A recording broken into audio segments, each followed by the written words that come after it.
caso de las hermanas Grimms, uno de los más relevantes y misteriosos de la época. Un caso de desaparición y asesinato.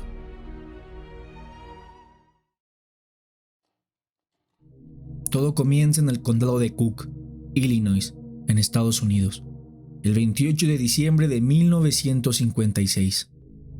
Barbara Grimms, de 15 años, y su hermana Patricia, de 12, dos de los 7 hijos que tuvieron Joseph y Loretta Grimms, decidieron ir a ver una película esa noche, la película de Elvis Presley, Love Me Tender. Se dirigieron al teatro de Brinton Park, donde se reproduciría la película. Ambas chicas eran inseparables, siempre iban juntas a todos los lugares, por lo que compartían gustos muy similares. Ambas eran fanáticas del cantante Elvis Presley, por lo que la función del 28 de diciembre era una cita obligada, aunque las chicas ya hubiesen visto esa película 10 veces. Las hermanas salieron de su casa a las 5:30 de la tarde, con la promesa de regresar a casa antes de la medianoche. La distancia de su casa al Brinton Theater era de aproximadamente 1,5 millas, por lo que tenían que ir en autobús. Llevaban encima $2.50 para el autobús de las 2, ida y vuelta, y para las entradas del cine. Las hermanas tenían suficiente dinero para los autobuses y ver un segundo pase de la película, que empezaría al término de la primera, en la noche. Una amiga de Patricia llamada Dorothy Weiner informó más tarde a los detectives que se sentó detrás de ellas y las vio juntas. Sin embargo, Dorothy se retiró de la función en el entreacto de la sesión doble a las 9:30 p.m., declarando también que mientras se iba, las vio formadas en la cola de la dulcería para comprar palomitas de maíz. Todo indica que se quedaría en la segunda función de Love Me Tender, por lo que llegarían a casa a las 11:30 p.m. a más tardar.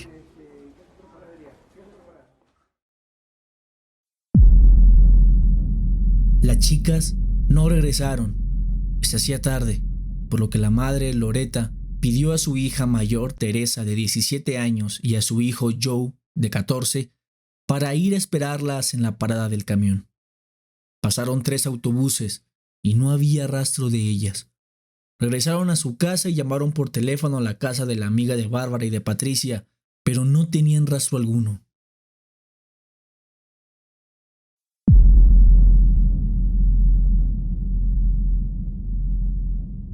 Loretta Grimms rellenó los informes de persona desaparecida en el Departamento de Policía de Chicago. Ese mismo día empezó la búsqueda más grande de la historia del condado de Cook. Cientos y cientos de policías fueron asignados a su búsqueda. Se repartieron 15,000 volantes, tocaron todas las puertas de Brinton Park, fueron dragados los ríos y canales. Miles de voluntarios dispuestos a buscar a las chicas. 300,000 personas serían interrogadas en sus casas. 2,000 de ellos fueron sometidos a interrogatorios en la comisaría por su posible culpabilidad. Incluso 2 personas declararon su culpabilidad. Era obvio que ninguna de ellas fue el perpetuador de las desapariciones de las hermanas Grimms. La investigación continuó y a pesar de todos los esfuerzos no fue posible dar con las niñas, pero se descubrió tras las declaraciones de unos adolescentes que las hermanas Grimms fueron vistas después de la función, hablando con un hombre en un auto que lo describieron como un Mercury. Dicen que aquel hombre se parecía mucho a Elvis Presley. Se les vio hablando y posteriormente subiendo a su vehículo. Tras dichas afirmaciones, algunos agentes de policía como investigadores empezaron a creer que se trataba de una simple huida con sus novios y que pronto se comunicarían con su familia. Las hermanas fueron primera plana en los periódicos del 31 de diciembre, pero a pesar de ello, solo se tomaría como una desaparición y no como un posible secuestro o algo peor. Tras lo creído, los medios de comunicación empezaron a pedir que las chicas regresaran a sus casas, exponiendo que la madre las extrañaba. Incluso el mismo Elvis Presley, por la radio, lanzó un mensaje a las hermanas pidiéndoles que regresaran a su casa. Todo ello se apoyó con rumores de que las habían visto en los centros comerciales, dando la idea de que era una simple huida. Pero la madre Loretta no creía lo que los medios decían y afirmaban. Ella pensaba que estaban secuestradas. Loretta Green suplicó públicamente: si alguien la retiene, por favor, que las chicas me llamen, despidiéndose con: les perdonaré desde el fondo de mi corazón.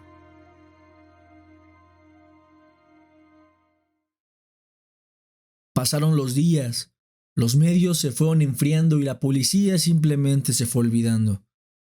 Un trabajador de la construcción llamado Leonard Prescott vio desde su auto un bulto en la nieve con una protuberancia a un lado de la carretera, una con color a carne humana. Era una carretera secundaria llamada German Church Road a unos 200 pies al este de la carretera principal en el área. En aquella época, el 9 de enero, era época ya de deshielo, ya que el sol salía y derretía lo que quedaba de él. Por lo que cuando el hombre Leonard pasó y lo vio, pensó que era un maniquí o algún tipo de basura. Condujo hasta su destino. Horas más tarde, acompañada de su esposa Mary, ya se veía completamente el brazo de un cadáver al descubierto. Cuando pasó por segunda vez, estacionó su vehículo e inspeccionó el bulto de nieve que estaba ahí, que tanto resaltaba. Eran las hermanas Grimes, sin vida. Llamó a la policía inmediatamente. Los cuerpos estaban detrás del quitamiedos, completamente desnudas. Seguramente fueron arrojadas por encima del mismo para que durante la noche se llenaran de nieve que caía. El tema de cómo encontraron a las hermanas es controvertido, ya que se dice que no tenían ningún signo de violencia, pero por otro lado, también se dice que se encontraron en el pecho de Bárbara 3 heridas parecidas a las que produciría un picahielo. Por otro lado, Patricia se dice que tenía numerosas contusiones en su cabeza y su rostro. Su padre, Joseph Grimes, fue a la zona donde las encontraron para identificarlas. Dijo que eran sus hijas. Tras esto, más de 160 agentes fueron a la zona para iniciar la investigación y determinaron así que fueron llevadas por auto y arrojadas, ya sin vida, donde más tarde las encontrarían. Un día después, comenzó la autopsia de los cuerpos, algo que podría ser una manera de resolver los misterios, solamente los empeoró. Fue una autopsia que duró 5 horas por cada cuerpo.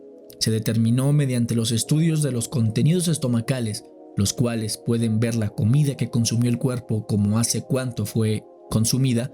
Esos estudios dieron el resultado de que la última vez que comieron fue el 28 de diciembre, es decir, la noche que desaparecieron. Se dice que pudieron haber muerto 5 horas después de la salida del teatro. Se registró su muerte como shock y exposición a la temperatura. Estos médicos dijeron que las heridas eran solo por los roedores de la zona, es decir, las heridas fueron post-mortem y fue por una cuestión de la naturaleza. De ahí en fuera, los estudios toxicológicos salieron limpios para ambas hermanas. Estaban limpias de cualquier droga. No habían síntomas de agresión violenta más que las hechas por los roedores. También se determinó que Bárbara había tenido relaciones sexuales antes de su deceso, pero no se observó traumatismo por defensa o ninguna evidencia de abuso sexual. Al final, se determinó como muerte por shock secundario, es decir, muertes por hipotermia. Claramente fue una negligencia. Uno de los forenses al mando, el Dr. Walter McCarron, declaró que estuvieron ahí mucho tiempo. No las encontraban debido a la nieve que era alta, y resolvió que los cuerpos se conservaron tanto debido a la temperatura. Pero el investigador en jefe de la oficina de forense del condado de Cook, el detective Harry Gloss, estaba en contra de lo dicho por el doctor y los forenses. Declaró a los medios de comunicación que había numerosas señales de violencia en los rostros de las chicas un tipo de violencia que un roedor fortuito pudiera hacer. También declaró que una capa de hielo muy fino estaba abajo de los cuerpos, indicando que todavía estaban tibios cuando los dejaron ahí, haciendo agua a la nieve, cayendo al piso y congelándose. Es decir, esto pudo haber pasado por lo menos 2 días antes, el 7 de enero. Gloss también declaró que ambas chicas fueron abusadas sexualmente durante su periodo de cautividad. Añadió que en la autopsia descubrieron semen dentro del fluido vaginal en el cuerpo de Patricia y leche cuajada en el estómago de Bárbara, cuando se sabía que no había tomado leche ni en su casa ni en el cine del 28, es decir, fue posterior a su secuestro. También declaró que ambas chicas habían sido torturadas todos esos días. Los forenses estaban mintiendo y el agente Gloss sufrió las consecuencias. Gloss creía en la culpabilidad de Edward Bedwell, ya que era un chico muy parecido a Elvis. Atando los cabos de las declaraciones de los adolescentes, pensó que él era el culpable, pero este tema lo abordaremos un poco más adelante. Gloss afirmaba que gracias a la rígida moral puritana de los Estados Unidos, los detectives como los forenses rechazaron revelar los detalles antes contados para ahorrarle tragedia a la madre de las niñas. Gloss constantemente presionaba para seguir investigando el caso, pero todo su departamento estaba en contra. Incluso le pidieron que se retractara de sus declaraciones, pero Gloss, como buen profesional, lo negó. Gracias a ello, fue despedido por el forense Walter McCarron el 15 de febrero. El sheriff Joseph Luman estaba de acuerdo con Gloss y lo dejó trabajar en el caso, pero sin paga. Ahora sí, veamos a los sospechosos. En el tiempo de esta investigación, 2 personas completamente diferentes y sin relación alguna declararon ser los perpetuadores de los crímenes, tal vez como una locura o por la presión de las autoridades o porque, solo tal vez, decían la verdad. El primero fue Max Flake, un chico de 17 años que se sospechaba fuertemente de él, pero no pudieron culparlo, ya que el día de la desaparición de las hermanas, él estaba trabajando y tenía testigos de ello, pero aún así confesó los crímenes, ya que se dice que fue sometido a una prueba de polígrafo y dio positivo en las confesiones. Lo liberaron por falta de pruebas y visto todo lo demás, era claro que no fue él. El otro era Edward Bedwell. Era un chico semianalfabeto de 21 años. Trabajaba como lavaplatos a tiempo parcial en un restaurante de los barrios bajos de Chicago. Era muy parecido a Elvis Presley. Esto era lo que delataba las sospechas de los agentes. Según los dueños del restaurante donde él trabajaba, se le vio a él y a otro chico con 2 jovencitas que físicamente eran muy parecidas a las hermanas Grimes. En la noche del 30 de diciembre, esto se dijo el 24 de enero, por lo que fue detenido e interrogado 3 días seguidos. Pero Bedwell insistió en que sus jefes del restaurante estaban equivocados en la identificación de las chicas. Después de esto, todo parece extraño.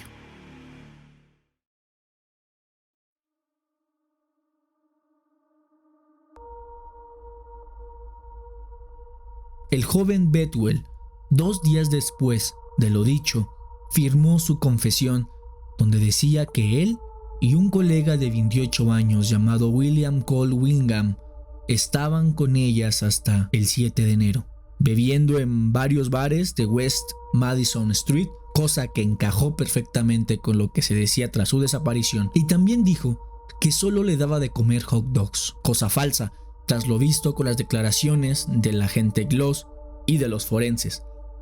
Después de ello, decidieron asesinarlas a palazos, tras el desprecio de las hermanas a tener relaciones sexuales con ellos.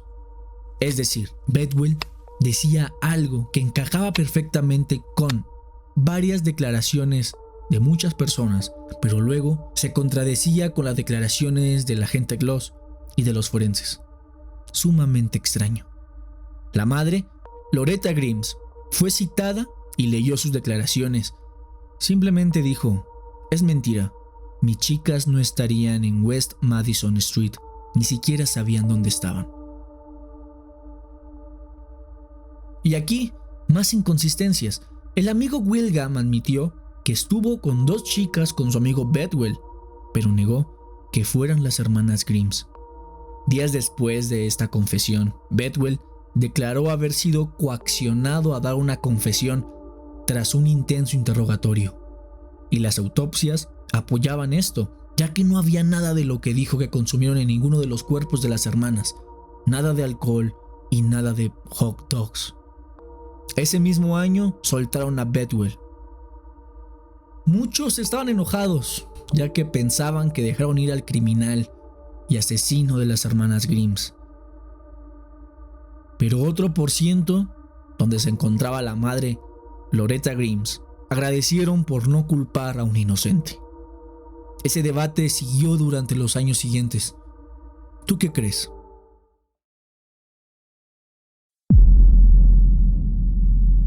Mayo 1957.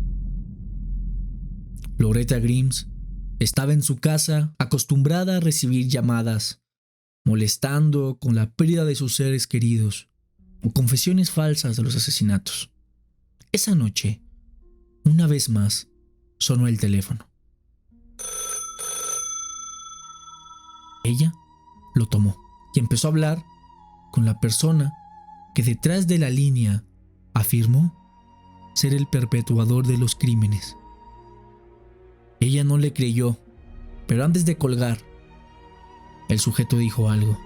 Sé algo sobre vuestra pobre chica que nadie más sabe, ni siquiera la policía. Los dedos de la chica más pequeña estaban cruzados en los pies. Se echó a reír y colgó tras eso. Esa información era verdadera y nadie la sabía. Solo los forenses. Y no era algo relevante para el caso, así que no se dijo dicha información al público. Tras eso, la madre confirmó que las habían asesinado.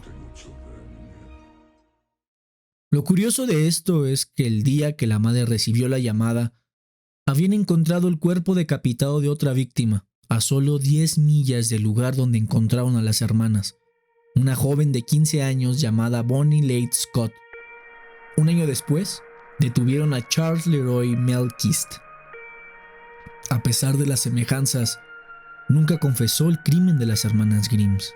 Loretta afirmó que esa persona que lo llamó fue el asesino de sus hijas. Lo dijo hasta su muerte. Declaró: nunca olvidaré aquella voz.